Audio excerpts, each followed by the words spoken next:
He had expected that the apology would be given directly after the tourney ended, that having all those people in the one place, Edmure would step up and make the apology and be done with it. But whether there was protocol he was unaware of, or whether John Aaron intervened, instead he'd have to wait another day for it, which was fine by him. It was then Jamie came to him and told him he needed to meet someone at the tavern early the next morning. After the jousts were over and people went their separate ways, he'd barely had a chance to speak to Marjorie and hadn't yet had the opportunity to give her back her favor. Every time he looked at the small ribbon, he found himself smiling. They had exchanged gifts before, name days, and occasionally for other things. But this was the first thing he'd ever been given that was hers, that actually belonged to Marjorie, and for John it felt different, special. The rest of the night had been a bit of a blur. Joy walking around wearing her rose garland on her head, the crown of flowers making her look like the princess or queen that Jamie had crowned her, and that for John she always had been. Garion had japed constantly about the fish floundering on the ground, and at one point had fallen to the ground to do what John thought was pretty accurate impression. While Tyrion had said he'd made more coin today than the mines would ever produce. A jape John knew, but he did wonder how much he'd bet. Since both John and Jamie had won, he'd suspected a lot. The funniest part of the celebrations had been when Ghost saw his shield and lined up in front of it.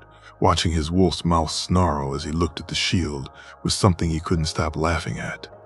Especially when at one point Ghost actually bumped his nose against the hardwood, whether trying to attack the other wolf or trying to steal his fish. John couldn't tell, but seeing the wolf's reaction had them all laughing. "Come here, you silly furball," John said as Ghost trundled over. He reached out and petted the wolf on the head, before grabbing some of the meat from the plate in the center of the table and feeding it to him. "Here, we can't have you eating a floppy fish. It may upset your stomach," John said, laughing. When it came time to go to bed, John felt the tiredness all at once. He said his goodnights to Laura's and Jamie and the others and made his way to his room. Taking the egg from the fire, he curled up beside it in the bed, the little green and gold ribbon still tied to his arm. He slept a dreamless sleep and was quite happy to do so, waking refreshed and ready for the day to come. After breaking his fast, he watched as Jamie and Loras headed to the Red Keep. Jamie to meet with Lady Olenna, and Loras acting his squire today.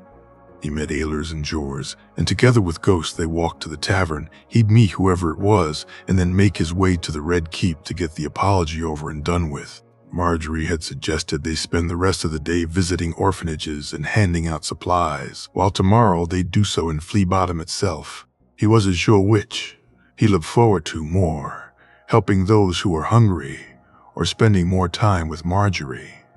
"So did you make some coin yesterday?" he asked his guards. "Aye, John, on both you and Lord Jamie," Alir said, smiling. "What about you, Jors?" "Aye, me too.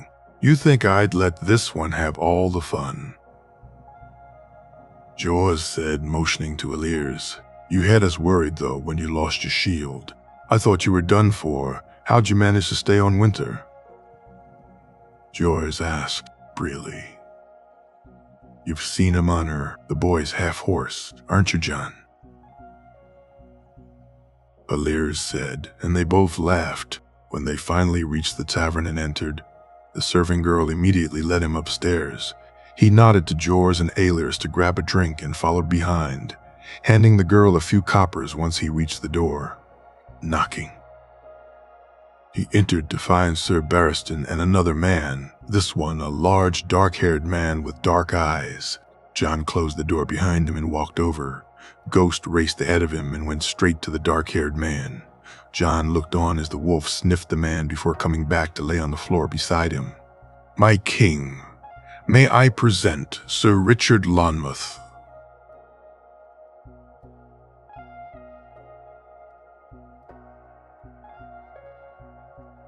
Barristan said, and John gasped loudly. I thought you were dead," John said, looking at the man who had quickly gotten over the shock of having a large wolf run at him. "I thought so, to your grace.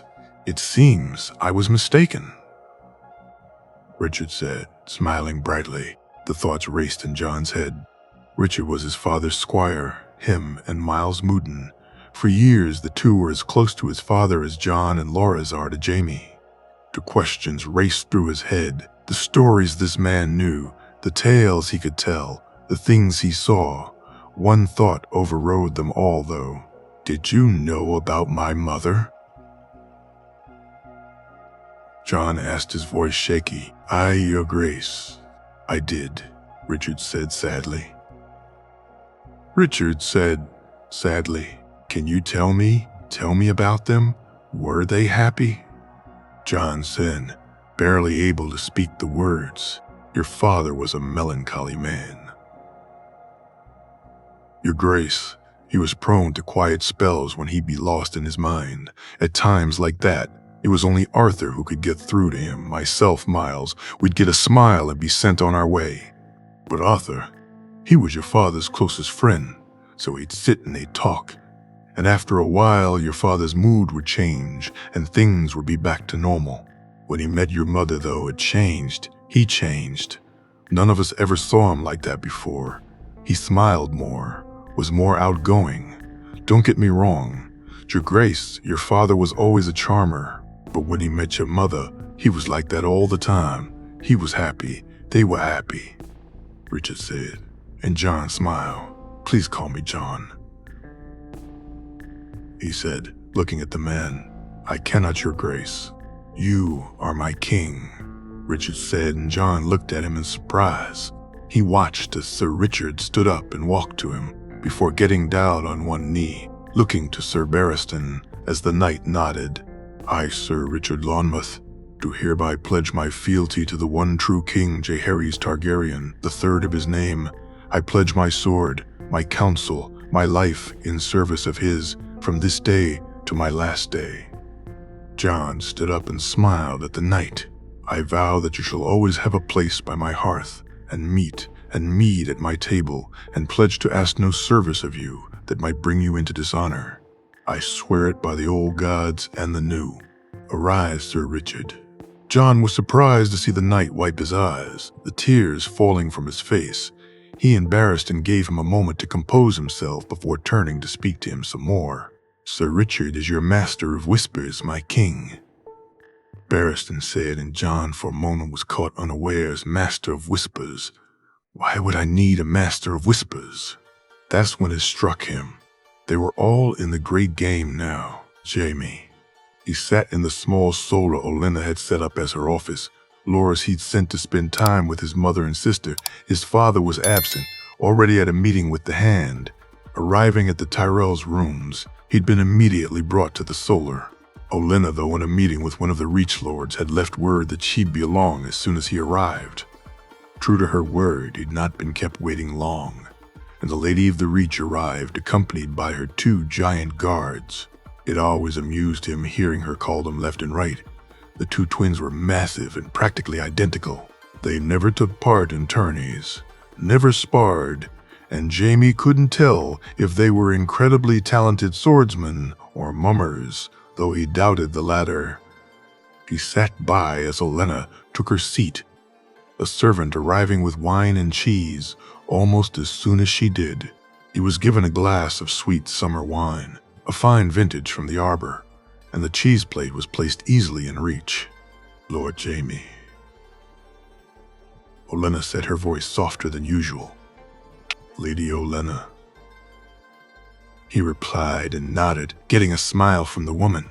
Well, that's the pleasantries done with. Shall we begin? Jamie laughed. He did so enjoy dealing with her. Even when playing a game, the woman had a style about her, a way of cutting through the usual wordplay that he disliked. Though that's not to say she didn't dance and flitter through subjects to catch you off guard.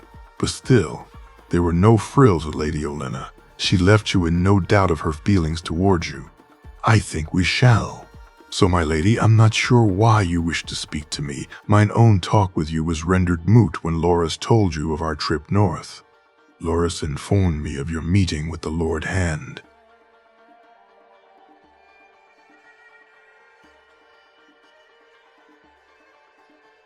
I am aware, my lady.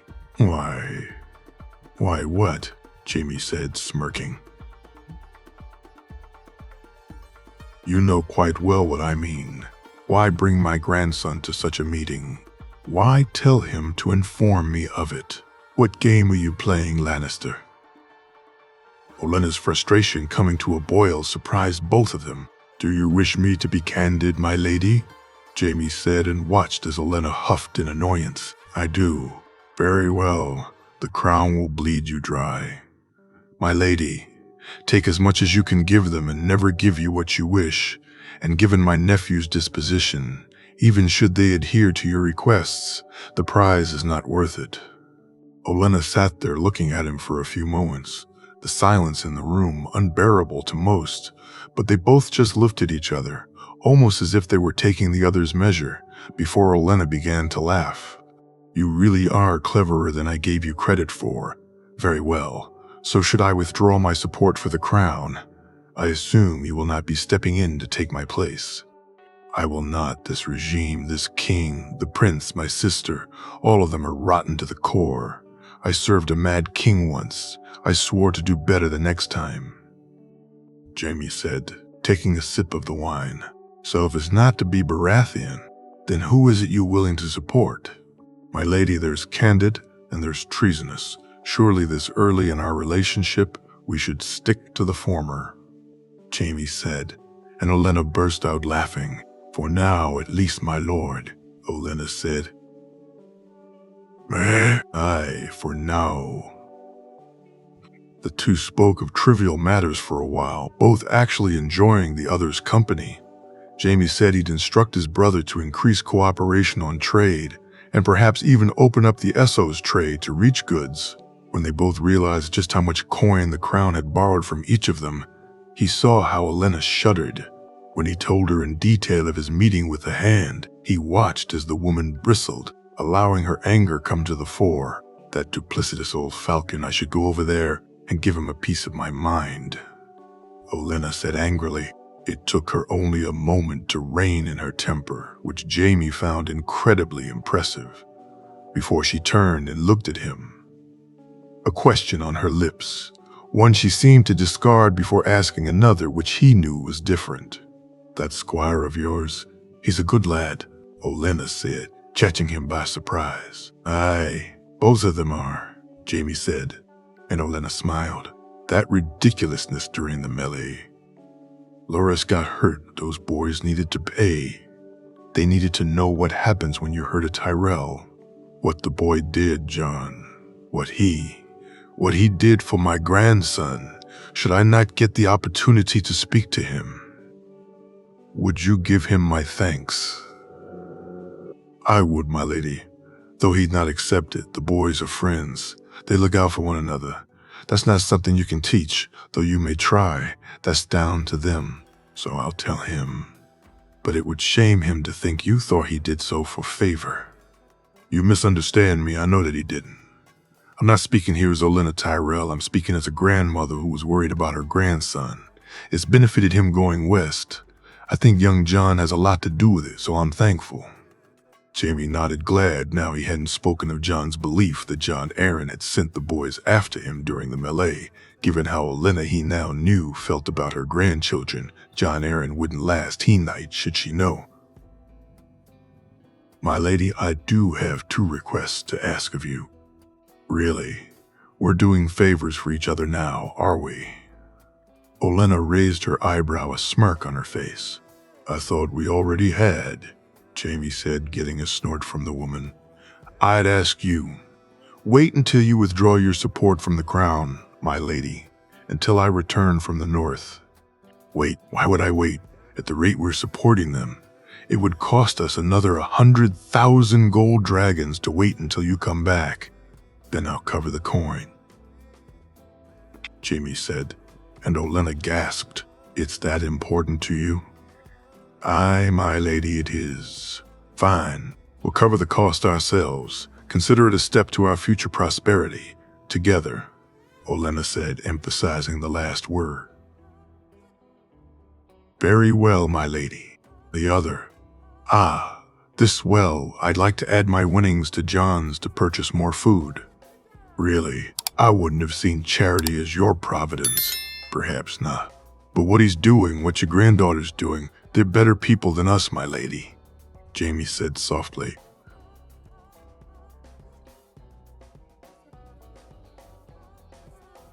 You may be right. Very well. Then I shall match it as well. Marjorie did come up with some very good ideas, Olenna said. They look good together, don't you think? Aye, my lady, they do, Jamie said, smiling. Tyrion. It had taken him almost a week, but he'd gone through the list his brother gave him and found that each name helped immensely. On the non-friendly side, Petyr Baelish seemed a tricky customer. The man was involved in brothels, which Tyrion had no problem with. Though speaking to Shataya, he found some of the practices the man may be involved in disturbing. Jon Arryn had proved himself during this tourney. When Jamie had told him both of their conversation regarding money and what had occurred during the melee, Tyrion had found his dislike for the man growing rapidly. The hand, it seemed, was far less honorable than one would assume. The commander of the Gold Cloaks a frog-faced man, Jono Slint, was a horrible man. He was for sale to the highest bidder, and while that sometimes was an asset that could be exploited, the man would turn his cloak far too fast. He had spoken to Elaine, who said he would arrange something to change the leadership of the Gold Cloaks. Better an honest man take the position than one who'd whore himself to everyone. There were a couple of Captain Vylar's guards who had turned their cloaks, who he'd gotten rid of, a tax collector who'd found himself fired, and a harbor master who'd been removed quite easily. The most surprising to Tyrion had been the one name he'd known before coming, the spider Varys. He had looked forward to locking horns with the man, only to be disappointed to not see him when he arrived, even when he finally did see him. It had been brief, and the man seemed to have the uncanny ability to disappear at will. We're here, my lord, his guard said, and Tyrion got out of the carriage. Are the others already inside? He asked. Aye, my lord. Lady Jenna and Lord Kevin arrived just before us, while Lord Gerion's been here most of the morn. Very good. Let's go see a fish apologize, Tyrion said as his guards laughed. As he walked, he pondered the other side of the list, the friendlies. Elaine was a godsend. The man had a knack for ferreting out information, and Tyrion was already further along in King's Landing than he was in the West because of it. Chitaya, though, initially reluctant. Once she heard he would offer protection against Baelish for no cost, she was more than happy to help. The new harbor master was a man originally from the Westerlands, so was more than happy to be on the Lannisters' good side, especially since he was beholden to them for the promotion in the first place. So from now on, not only would Lannister's ships not be subject to the same searches as others, but they'd know exactly what else went through the docks. As he entered the packed throne room, Tyrion smiled. He had done well indeed, and now he'd enjoy watching Edmure Tully ask for Jon's forgiveness. He moved towards his family, who were lined up near the front of the throne room, and waited for the king and queen to arrive. Jon was standing by and talking to the Tyrells, though when he saw Tyrion arrive, he nodded. About time you showed up, Jenna scolded him. What, aunt? I'm a busy man with things to do, he said jestingly, though his aunt's raised eyebrow stopped that in its tracks. You think he'll really apologize? Tyrion asked, turning quickly to his uncle. Kai! Aye. He's got to. King's order. Good enough for the sod. About time someone put those fishes in their place, Geryon said bitterly. You never told me what it is you have against them, uncle, Tyrion asked. Aye, I didn't, Geryon said, and Tyrion knew by his tone the matter was closed. He was surprised to see his brother enter with Lady Olenna and Loras, her two giant guards following behind her, when Jaime got to where Jon was. He nodded to the Tyrells. Jon took a little extra time to speak to Lady Marjorie before Jaime walked towards them. John said his farewells to Lady Marjorie and Laura's accompanied Jamie with John looking surprisingly shaky. It was when they reached him that he saw the fish, and while John looked nervous, Edmure looked absolutely furious. Before he even got a chance to say hello to his brother or the boys, though the hand and masters of coin and ships arrived and took their places by the throne. A few moments later, the herald stepped forward and began to speak. His Grace, King Robert Baratheon, first of his name, King of the Andals, Rhoynar and First Men, Lord of the Seven Kingdoms and Lord Protector of the Realm, and Her Grace, Queen Cersei. Tyrion watched as the king and queen entered, Robert looking bored and Cersei wearing a deep scowl. He couldn't help but smirk. His sister hated him for no other reason than she blamed him for the death of his mother. She could never accept that he would have gladly died so his mother would live, that he too lost a mother when he was born, and unlike her didn't even have the memory of one to comfort him. He had tried to get on with his sister, had longed for her love as much as he longed for his father's, but very early on it had been clear that neither were forthcoming.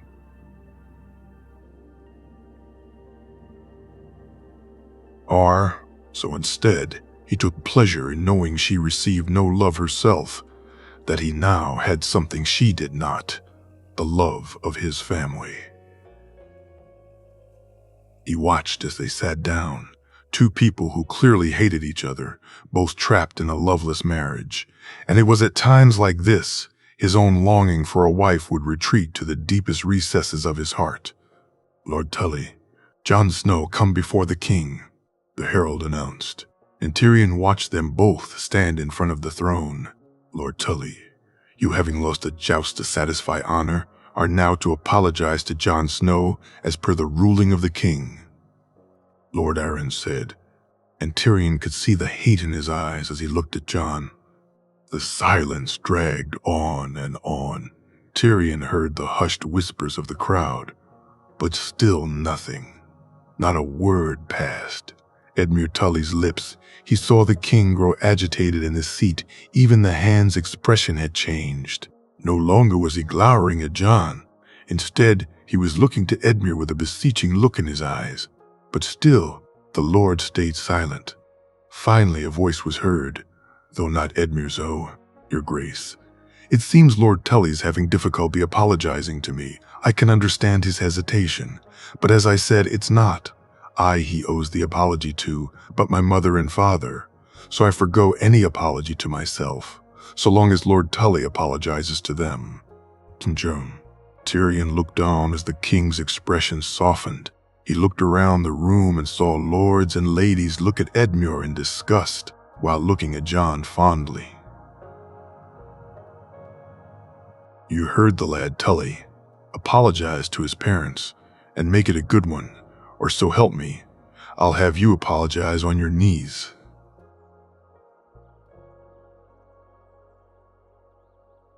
The king said, and the room quietened.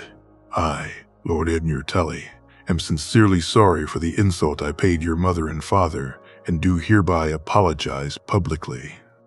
Edmure basically spat the words out.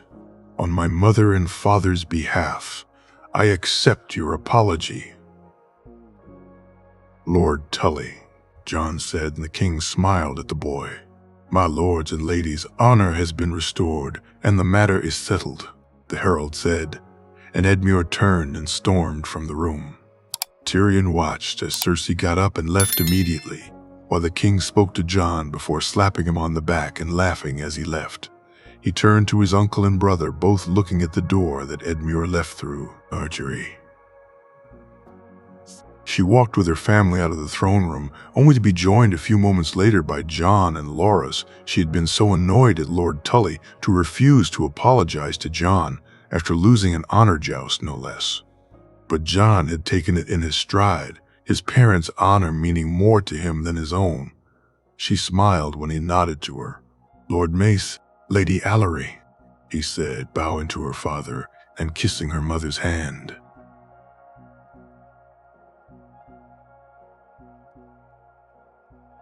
"Lady Olenna," he said.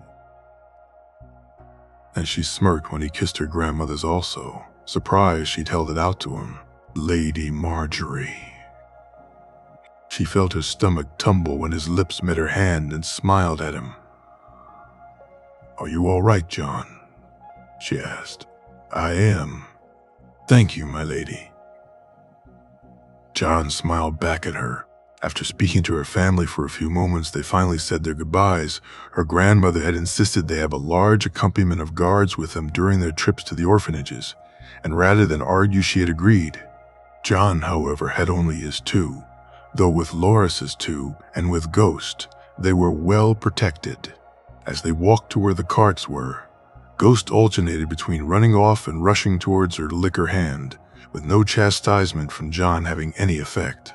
"I swear that Wolf does this just to irk me," John said, and Ghost turned his head sideways, and she could have sworn he nodded. "Yes, ye are, big furball," John said as the wolf jumped up and pushed him to the ground, making her and Loris laugh.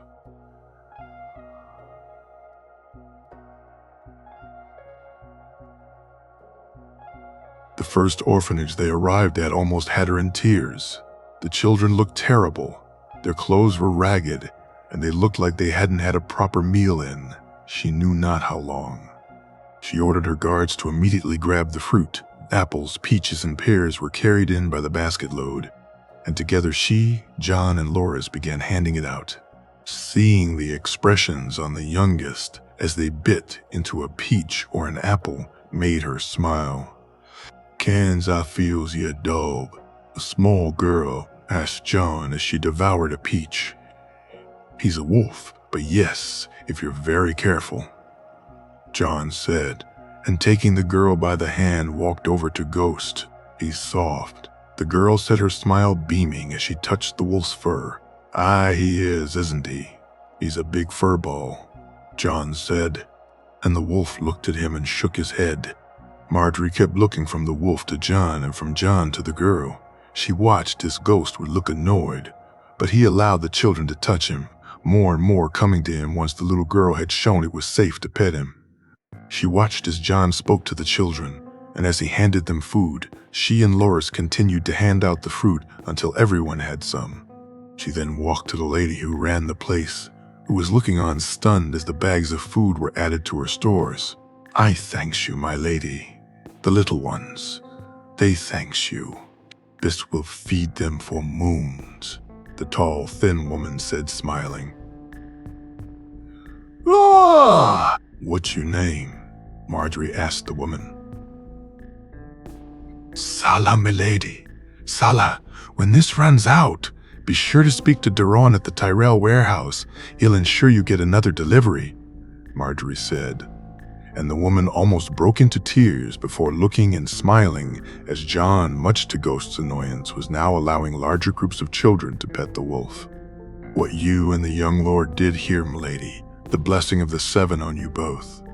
"It's just John and Marjorie, Sala," Marjorie said and walked over to join John and Ghost. All in all, they visited 4 more orphanages, and it was getting dark by the time they arrived. Back at the Red Keep, she had never felt like this before, this sense of accomplishment, of actually doing something. Looking at John, she knew he felt the same. Loris had left after the second one, though he had wanted to stay, but he promised Lord Jamie he'd help him with some meeting that afternoon. For the first time she could remember, Marjorie was actually happy to see her brother leave. Spending the rest of the day with John had been incredible, where Loris was occasionally a bit too protective or worried about her.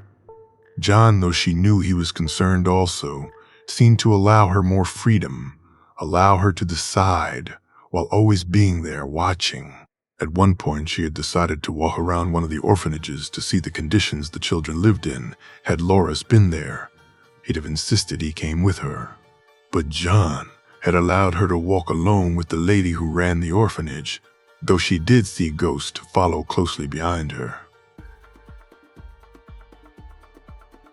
Now, though they were done, her feet hurt and she needed a warm bath. It was the end feast tonight, and she would need to look her best. Luckily, she wouldn't be accompanying the prince, so perhaps she'd get her dance with John. When they reached the Red Keep, they turned to say their goodbyes. She could see John had been affected as much as she had by what she saw today. When she told him the beds the children slept in were filthy, the blankets scatty and threadbare, he said something she'd found strange. Then is it not our duty to make it better, to do better for them, if not for ourselves? Tonight they'd feast and dance and watch as people wasted food and coin was spent frivolously, while just streets away, children were going to bed hungry. Tomorrow they would go to see those who had it even worse than the children they saw. Surely it was the duty of those with means to do better, to give more, to help those who need it most. John looked at her and moved towards her, brushing a piece of hair from her face and smiling softly at her. "Do you think we helped today?" She asked, a forced smile on her face. I do, those kids. They were smiling. "Marjorie, we did that. You did that." "I want to do more, John." We will. Will I get my dance tonight?" "Just John," she said, her smile more real this time. "Of course, just Marjorie." The feast, Laura's. Preparing for the feast was a chore. He had thought his mother fussy, but she was nothing compared to Genna. The woman had an almost obsessive passion for details. Your hair had to be right, your clothes pristine, your boots shined and polished. Loris was someone who prided himself on his appearance, who always tried to look good, but the way Genna fussed over him would make you think he was dressed in rags. No, this won't do at all. That doublet is all wrong. Where is your other one, Loris? Are you listening? "Aye, it's here, Lady Genna. I thought the blue one looked better." "Did you now? And what are your house colors, Laura's?" "Green and gold, Lady Genna." "Indeed, and this is a feast in front of a king. Or have you not noticed how we're all dressed?" Loris had. He'd never seen so much red and gold in his life, from Jamie's crimson doublet with gold trim to Genna's beautiful red dress adorned with golden stones that glistened and glimmered as the light hit them. The only one who'd gotten away with it was John. His friend as usual wore black, though this time he'd added a red shirt which Loris had to admit was striking. "Here it is. Now put this on at once," Genna said, handing him the green doublet with the golden threads and the rose over where his heart would be. "Is he still not ready?" "Loris, really, we have a feast to go to," John said mockingly when he entered the room. "Shh, don't even start. Was I not in your room only an hour ago doing the very same thing? A white shirt, really? John, you need to add color to your attire," Genna chastised, and Loris sniggered.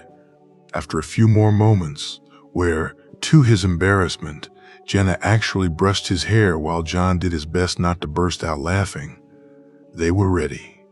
Earlier, he had accompanied John to the gates of the city where they'd let Ghost free in the Kingswood, the wolf tearing off faster than he'd ever seen. With the children also accompanying them, at least for the early part of the feast, there was no one for the wolf to stay with, and after he watched John kneel down and look into Ghost's eyes, his friend had suggested letting the wolf run free. Every time he saw John with Ghost, he wondered about their connection, whistles, head movements, and sometimes even less. And suddenly the wolf would be doing things as if he was following commands. It was the same with Winter. They had a connection he couldn't even begin to understand, something that Joust made clear. How John had managed to stay on his mare was beyond him. Had it been him or even Jamie, they'd have fallen. But somehow, John stayed and managed to land his hit. "What's going through your empty little head?" John said, nudging him with his shoulder. "What, nothing. Loris mumbled, and John laughed loudly before he joined him. "John, look, pretty dress," Joy said when she saw them walking down the corridor. "It is, isn't it, pretty dress for a pretty girl?" John said, kneeling down to talk to the girl. He watched as John held her hand and led her down the corridor. Jamie and Geryon and the others waiting for them when they got there. The carriages all ready to go. John and he got in the carriage with Jamie and Geryon. Joy joining them rather than Jenna, Emmon, and their children.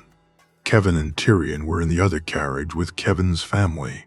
The trip to the Red Keep didn't take long, and he looked on amusedly as Jon kept Joy's attention focused on the buildings as they passed and pointed out the stars to her as she looked out the window. Eventually, they arrived and entered the keep itself. Walking through the corridors, they passed a few people who pointed at Jon and whispered. The story of the joust and apology had spread like wildfire. "Are you going to look this glum all night?" Jon said, forcing Loras from his thoughts. "I'm not glum," he said glumly. "Joy, Loras is sad. Why don't you give him a hug?" "I'm not." He didn't get to finish, as the little girl was standing in front of him looking up at him. Kneeling down, he was enveloped in a hug. He was speaking the truth. He wasn't sad or glum, though had he been, he certainly wouldn't be now. "Loras better now?" Joy asked, looking at him. "Joe!" "Aye, thanks, Joy." "He said."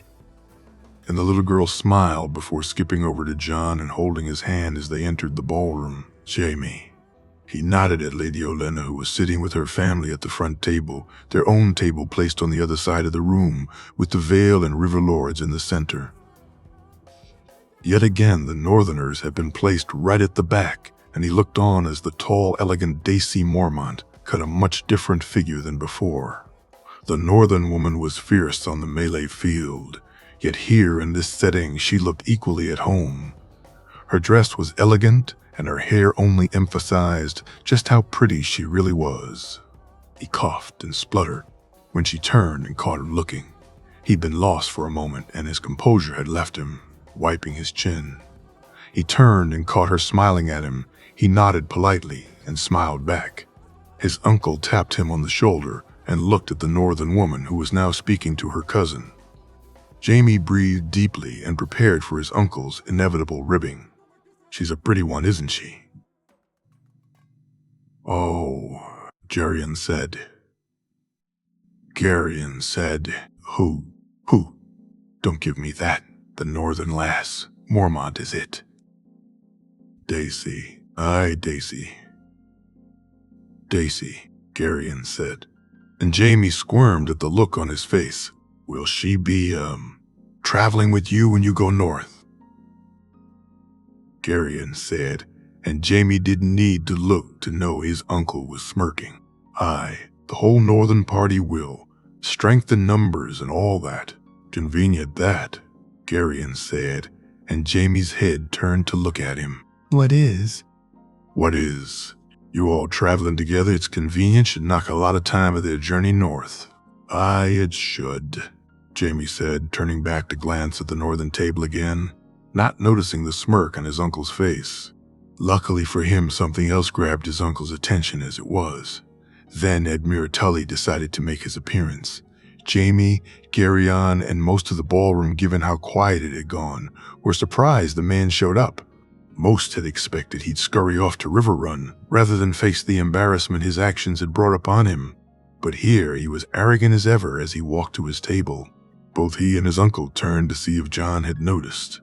If he had, the boy was hiding it well, sitting at the end of their table playing some game which had Joy and the children laughing hysterically. He looked to see if Tully was watching, and he was. A look of hatred on his face which thankfully Gerion didn't see. A few moments later, the king, queen, and hand arrived. He almost burst out laughing at Cersei being accompanied by Stannis, each trying to outglare the other. Robert looked like he'd rather be doing anything else other than walk with Khaleesi. The woman's superior look lessened incredibly by the mustache on her upper lip. Behind them, Jon Arryn was walking with his wife, whose eyes darted around the room before settling on the Master of Coin and smiling, something the man did not do back. Captor Reese. Once they were seated, the feast began, and looking down on the second course of deer, Jamie longed for anything else to eat. He picked at the vegetables and looked once again to the Northern table, watching on as Daisy laughed loudly at something her cousin's wife said. He smiled at her when she caught him looking, holding her gaze and thankfully, this time being more prepared when she smiled back. John. John found his appetite. Not with him tonight, he had picked at his food and only ate to ensure that Joy did, the little girl overjoyed when the deserts came.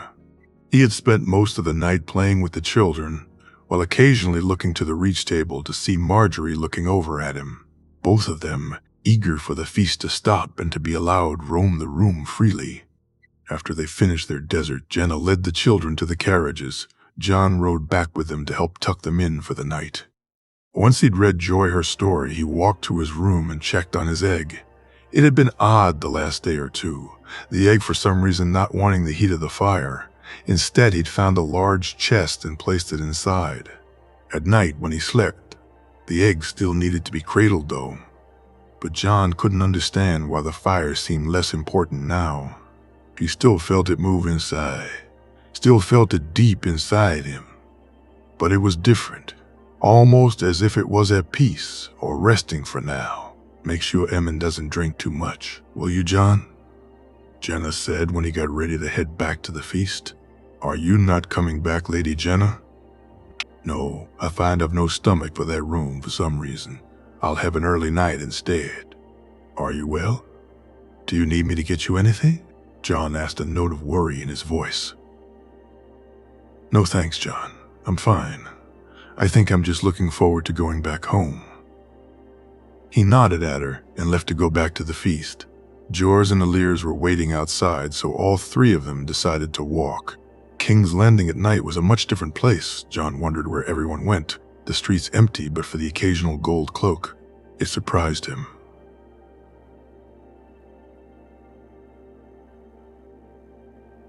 When they arrived back at the ballroom, John was happy to see the feast over. People were milling around talking. He saw Loris sitting with his family, but went first to tell Jamie and Jerian that Jenna would not be coming back. Once he'd done so, he walked over to the reach table, passing by the Riverlords. Surprisingly, he found that none of them glared at him. Even Edmure Tully looked away, rather than stare at him. Where did you sneak off to? Loris asked, as he moved a chair beside him and Marjorie. Lady Jenna brought the children back to the manse, so I helped. You mean you had to go and read Joy her story? Loris laughed. I did. Lady Marjorie, a pleasure to see you tonight, John said and smiled as Marjorie turned to look at him.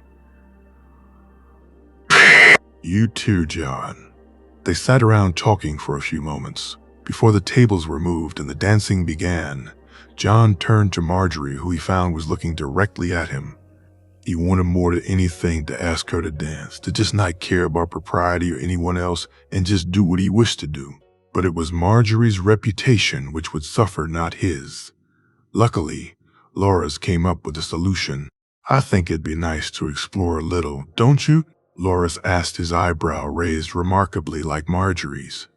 Dearest brother, that's a fine idea, don't you agree, John? I do, he said and smiled at the lopsided grin on Marjorie's face.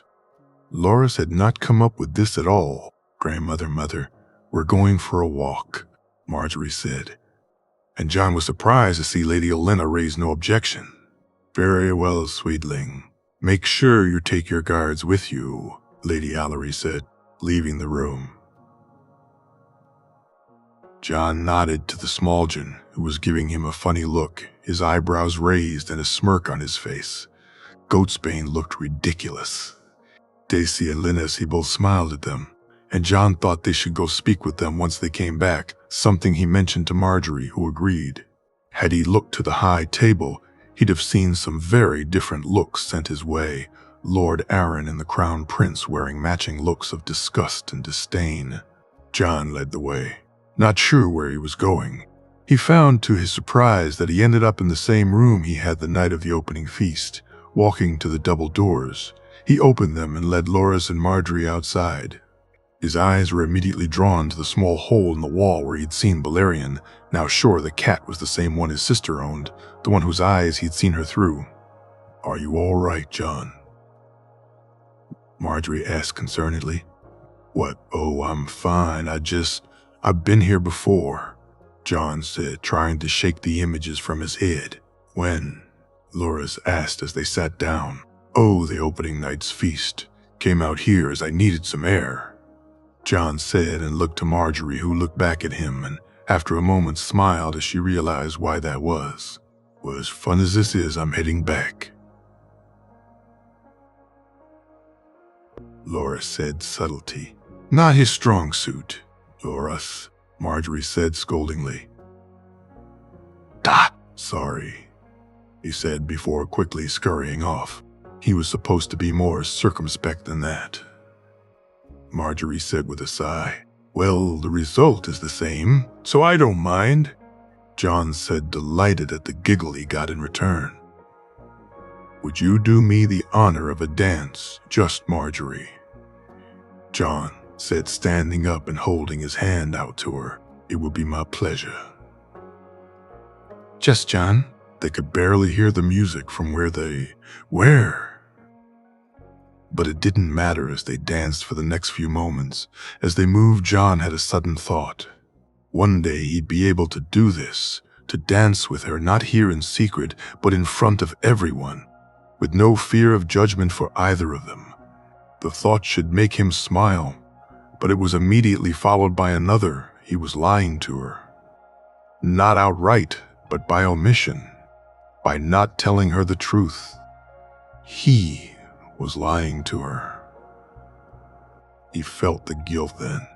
Marjorie and Loris, both of them meant so much to him, and yet he was lying to them.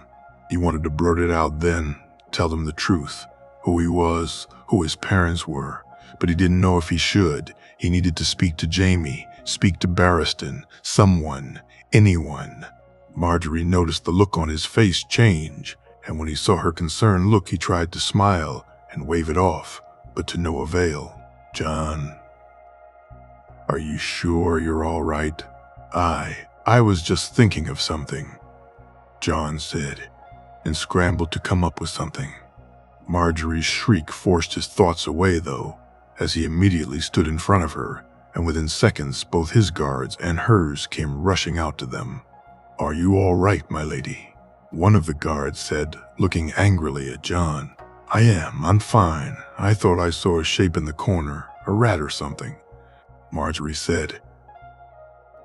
And John held her hand, which was shaking. The guards checked the corner and found nothing, so after receiving their orders from Marjorie and ensuring she was fine, left them alone again. "Are you sure you're all right, Marjorie? We can go back if you wish." "No, I'm fine. Let's sit for a moment." They sat down, and John, after making sure Marjorie was feeling better, walked to the corner where the hole was. He saw him there, the black cat looking up at him, and he felt it deep in his heart. His sister loved this cat, and so would he. He bent down and picked it up, the cat this time not hissing once. He looked at it, staring deeply into its eyes, and felt it then, the connection between them, just like with Ghost, just like with Winter. Walking back to Marjorie, he saw her gasp when she saw what was in his hands. He nodded to her, hoping she wouldn't shriek again, and was glad when she didn't. "Marjorie, this is Balerion. Balerion, this is Marjorie," he said as the cat purred when Marjorie rubbed her hands softly over its fur. John, the next morning. Waking up the next morning, John found himself wrapped around his egg and with a sleeping black cat on his bed. Looking to the floor, he saw Ghost looking at him strangely. "Don't worry, you big furball. I love you too," John said, and Ghost rolled over to allow him to pet him. He and Marjorie had sat and talked for almost an hour after he'd found Balerion. He was delighted how well the cat had taken to her. He'd even at one point crawled from John's arms to lie in Marjorie's. When they'd gone back to the party, the cat had become agitated. John had decided not to let it out of his sight, though. He was taking the cat from that place, from those people, no matter what. So he'd reluctantly said his farewells to Marjorie, knowing they'd be seeing each other today anyway, and made his way back to the manse. They'd only just left the Red Keep when he felt the pull to the gates, so he, Jors, and Aliers headed there, and a few moments after they reached them,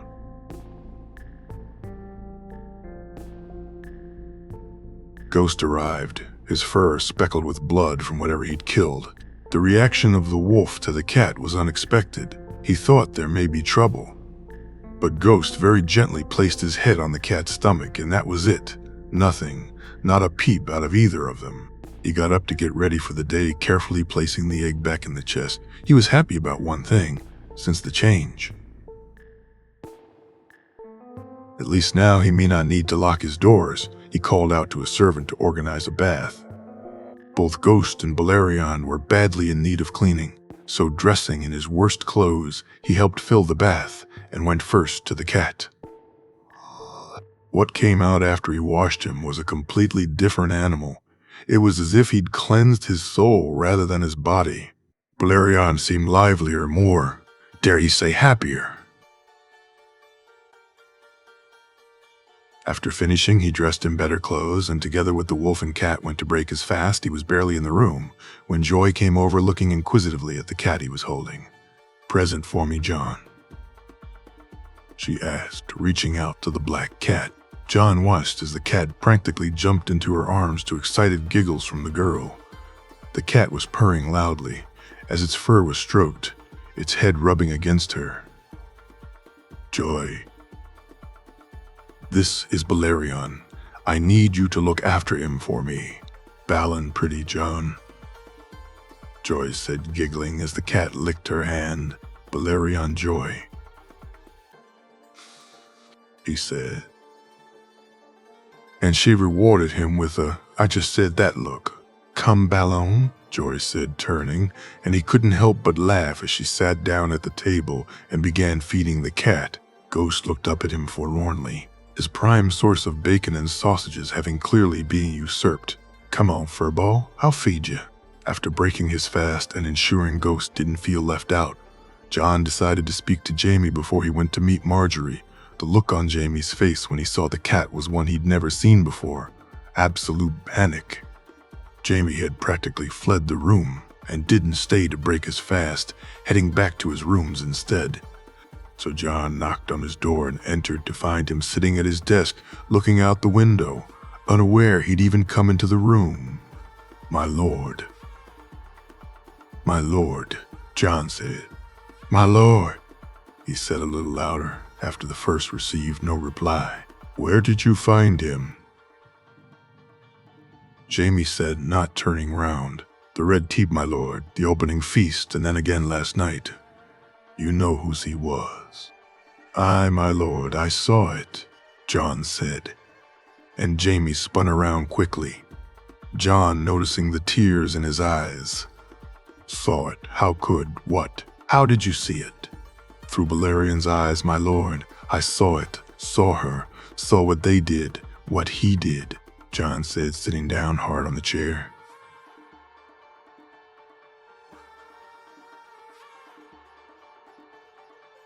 "I don't understand. What do you mean he?" "Amory Lorch.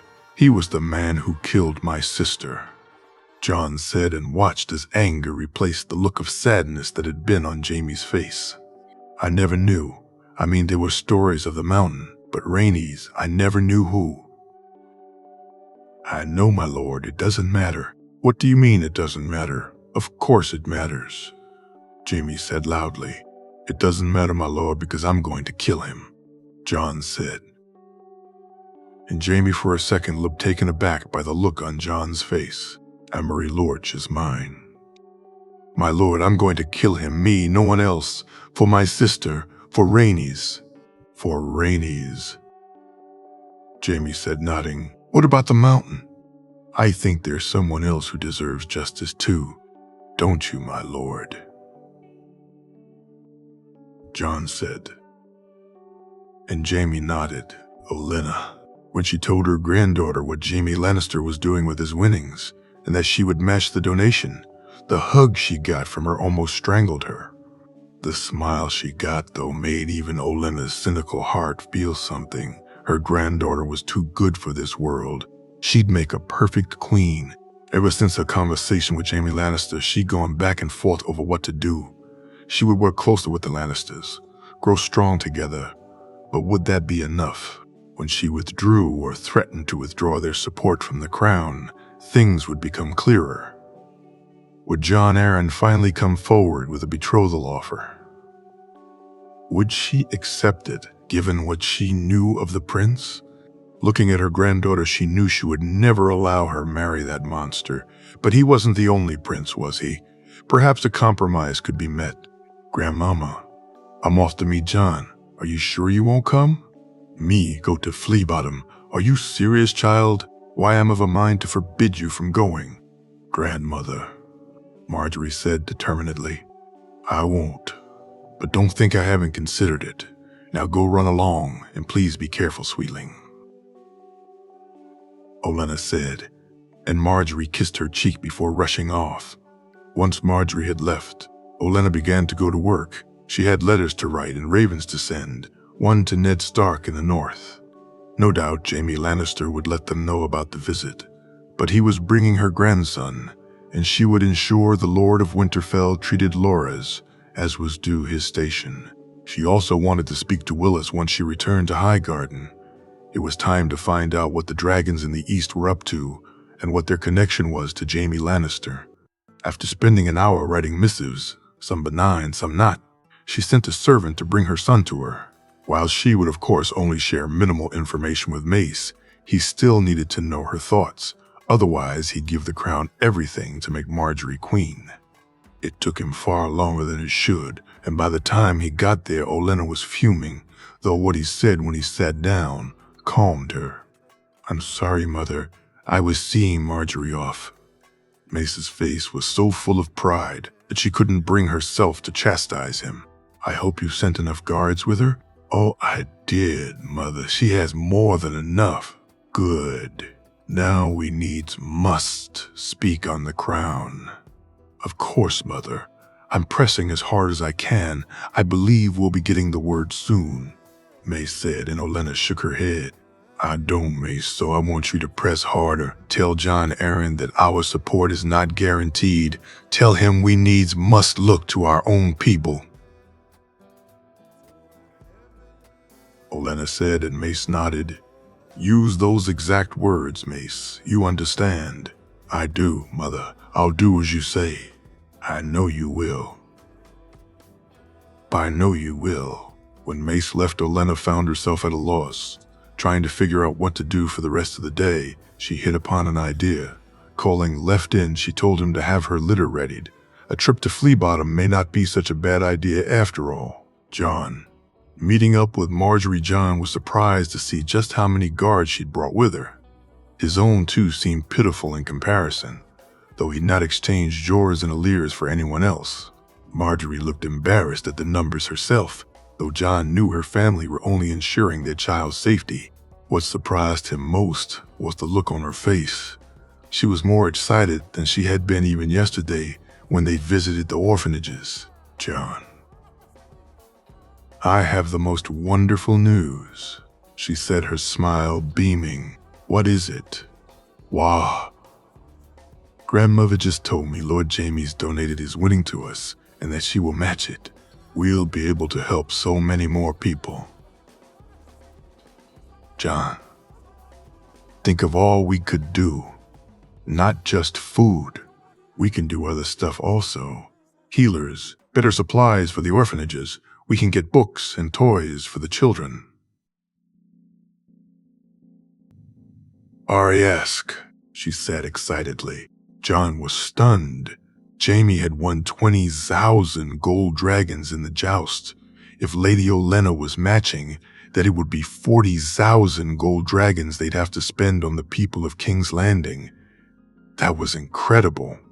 What they'd spent already would make a huge difference. This would make an enormous one. He couldn't help himself. He grabbed Marjorie and spun her around, her giggles making him realize what he'd done. I'm sorry, Marjorie, he said, embarrassed at what he'd done. Don't be. It was fine. I enjoyed it, she said coyly. They stood looking at each other silently for a moment before breaking out into giggles, the two only stopping when they realized their guards were looking strangely at them.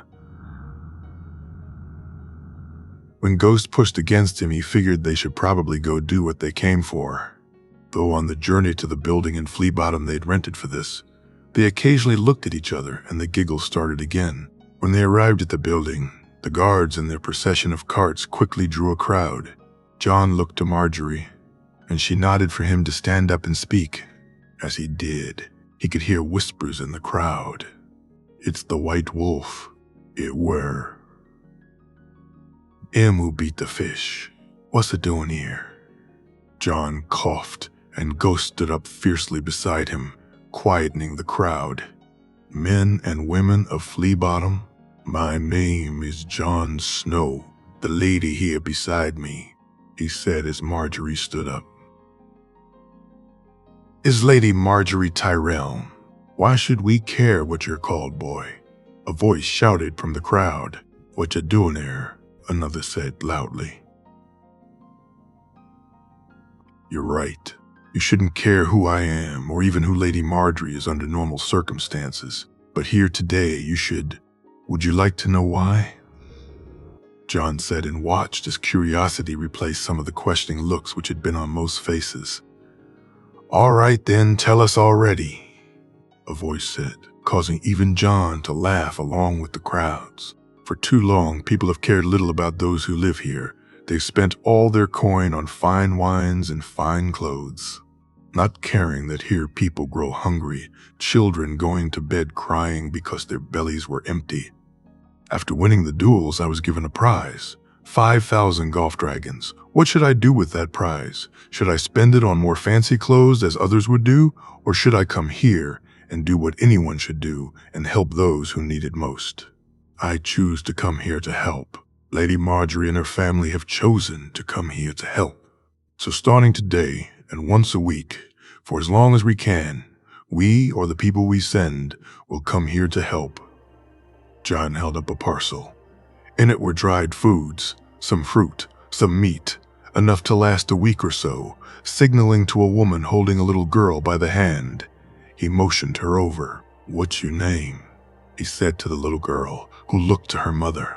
"Sarah, my lord, my lady," the little girl said, her lip quivering. "I'm no lord, just John. The lady is just Marjorie," he said, smiling as he handed her the package.